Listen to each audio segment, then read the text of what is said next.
Hello, everyone.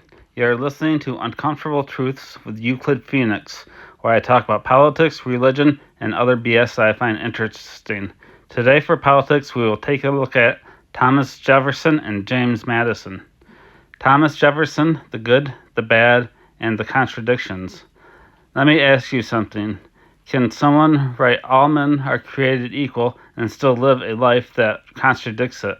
Because that question sits right at the center of one of America's most important and controversial figures, Thomas Jefferson. He was a visionary, a revolutionary thinker, a champion of liberty, and also a man whose actions did not always align with his words. So who was Thomas Jefferson really? Jefferson became president in 1801 at a time when the United States was still figuring out what it even was.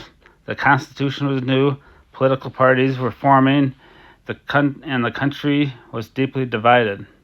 In fact, Jefferson's election itself was controversial, decided only after a tie in the Electoral College and a vote in the House of Representatives. So from the very beginning, Jefferson's presidency wasn't just about governing, it was about defining the direction of the nation. The good, a visionary, liberty, and limited government. Jefferson believed in individual freedom, limited government, the power of the people. He was deeply skeptical of centralized authority. Key idea, he envisioned a nation of independent farmers, local control, minimal federal interference. Impact, this philosophy shaped American political identity and debates about government power that still exists today. The Louisiana Purchase. One of Jefferson's greatest achievements was the Louisiana Purchase. In 1803, the United States acquired a massive territory from France.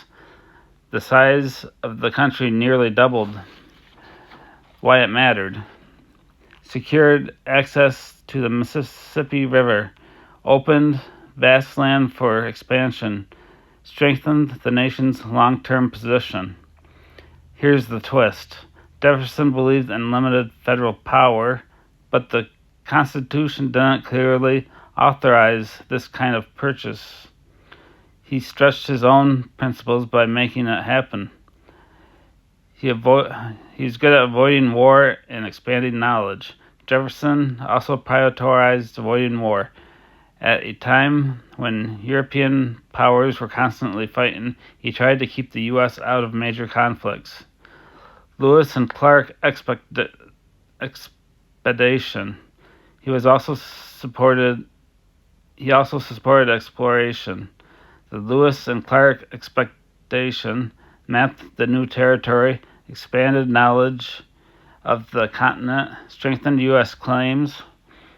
Meeting, Jefferson wasn't just a thinking short term, he was shaping the future of the nation.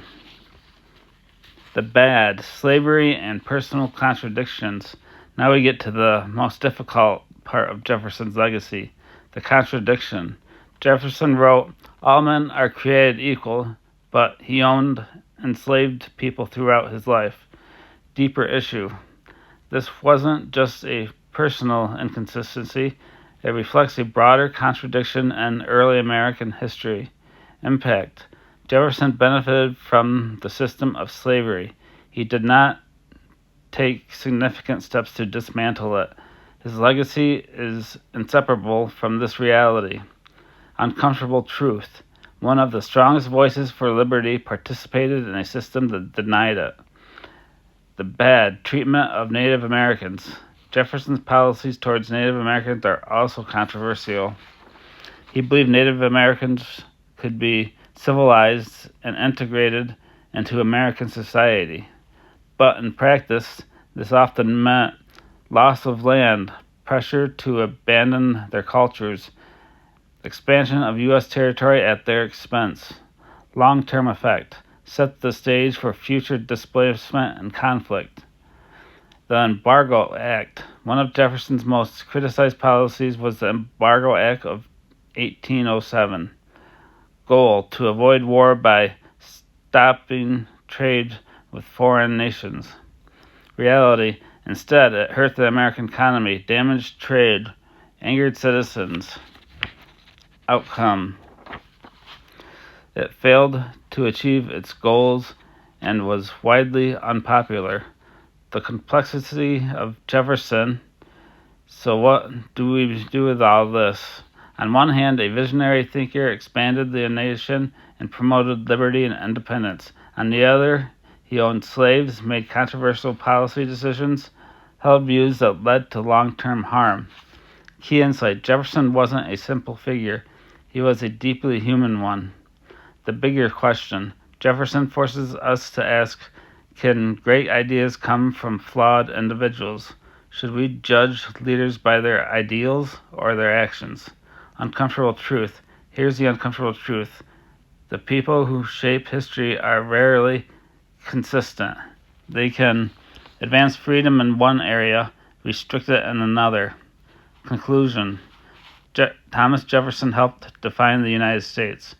His ideas shaped democracy, government, national identity. But his contradictions also remind us progress is rarely clean. Final thought. Maybe the real lesson of Jefferson wasn't whether he was good or bad. It's this: history is complicated, and understanding it requires facing both sides. Now on to James Madison, the good, the bad, and the test of a nation. Let me start with a question. What happens when a person who helped design the system has to prove it actually works? Because that's exactly the position of James Madison. Often called the father of the Constitution, Madison helped shape the very structure of American government. But as president, he faced something different: war, division, and a country that was still trying to figure itself out.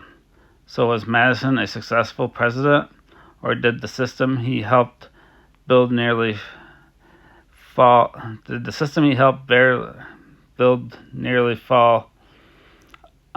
apart under his leadership? Madison became president in 1809. The United States was still young, barely a few decades removed from independence, and it was caught between two global superpowers, Britain and France. Both were interfering with American trade. Both were pulling the U.S. into their conflict, and Madison had to decide: stand firm or avoid war at all costs.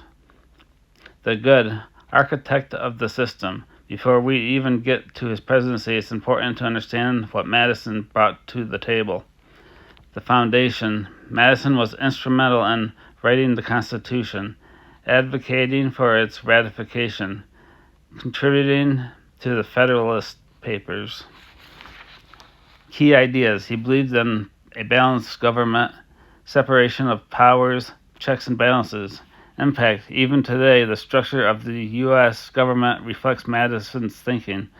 So when Madison became president, this wasn't just another leader stepping in. It was one of the system's designers taking control.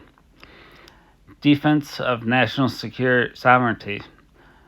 One of Madison's defining actions as president was leading the country into the War of 1812. Why the war?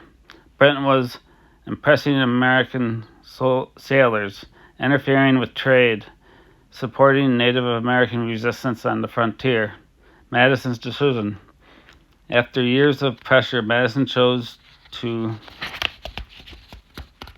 go to war. Hang on a second. Okay. Decided to go to war. At first glance, this seems like a risky move, and it was. But the reasoning mattered. Madison believed that a nation that couldn't defend its rights wasn't truly independent. Outcome. While the war had serious setbacks, it ultimately strengthened national identity, asserted U.S. sovereignty, reduced foreign interference, growth after crisis. Despite early struggles, the end of Madison's presidency saw a shift. post-war period. After the war of 1812, national pride increased. Political divisions temporarily ceased. Economic development expanded, meaning Madison helped guide the country through a difficult period, and it emerged more unified than before.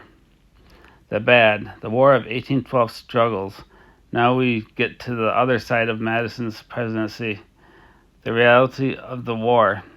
The War of 1812 did not start well. Major problems: poor military preparation, weak coordination, limited resources. The low point: in 1814, British forces burned Washington, D.C., including the White House. Let that sink in. The capital of the United States was attacked and set on fire. Impact: this raised serious questions. Was the war necessary? Was the country ready for it? Was Madison prepared to lead it? Weak executive leadership. Madison was brilliant as a thinker, but as a wartime leader, he struggled. Why? He lacked strong military experience. He relied heavily on advisors. He wasn't always decisive. Result: the early stages of the war exposed weaknesses in leadership and preparation. Contradictions in policy. Madison had long supported limited government, but the realities of war forced changes. During and after the war, Madison supported a stronger military, backed a national bank, and encouraged infrastructure development. The contradiction. These policies expanded federal power. Insight: the same man who argued for limits on government expanded it when necessary. The complexity of Madison. SWOT: what do we do with this? On one side, a key architect of American government, a defender of national independence, a leader who guided the country through crisis. On the other, struggled with wartime leadership, oversaw major national setbacks, adjusted his principles under pressure. Key insight: Madison didn't fail the system, he tested it. The bigger question. Madison's presidency raises a deeper question. Can a system designed for peace survive a crisis? Because when pressure increases, ideals get challenged, decisions become harder, trade-offs become unavoidable. Uncomfortable truth. Here's the uncomfortable truth. Principles are easy to defend until reality forces compromise.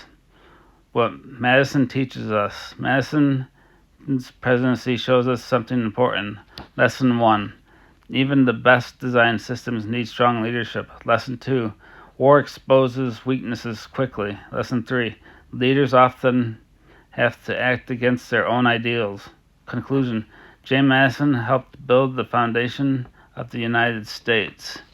But as a president, he faced the challenge of making that foundation hold under pressure. Final thought. Maybe the most important thing about Madison isn't whether he succeeded or failed. It is this: the system he helped create didn't collapse even when tested.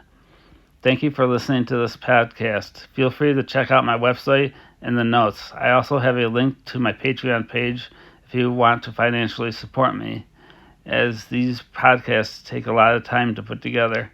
Every dollar helps. I hope you have a nice day.